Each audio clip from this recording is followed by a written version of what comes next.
കൊച്ചി പനമ്പള്ളി നഗറിൽ നവജാത ശിശുവിനെ കൊലപ്പെടുത്തിയ പെൺകുട്ടിയെ അതിജീവിത എന്ന് വിശേഷിപ്പിച്ച Kochi city police commissioner S Shyam സുന്ദറിന് ബാലാവകാശ കമ്മീഷന്റെ നോട്ടീസ്. 15 ദിവസത്തിനകം അന്വേഷണം നടത്തി ഡിജിപിക്ക് റിപ്പോർട്ട് സമർപ്പിക്കാൻ നിർദ്ദേശം. വിഷ്ണു സുരേഷ് കൊച്ചിയിൽ നിന്ന് ചേരുന്നു. വിഷ്ണു, ഏത് സാഹചര്യത്തിലാണ് ഇത്തരത്തിലൊരു നിർദ്ദേശം ഇപ്പോൾ വരുന്നത്?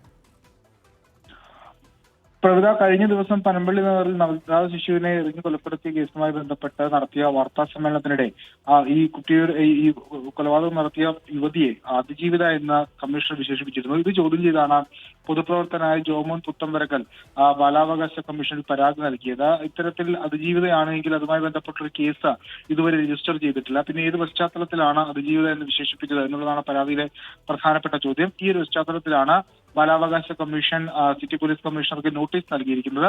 15 ദിവസത്തിനുള്ളിൽ റിപ്പോർട്ട് നൽകണമെന്നാണ് നിർദ്ദേശം. ഒരു സ്വാഭാവിക നടപടി മാത്രം ആണെന്നും ബാലാവകാശ കമ്മീഷൻ വ്യക്തമാക്കുകയും ചെയ്തു.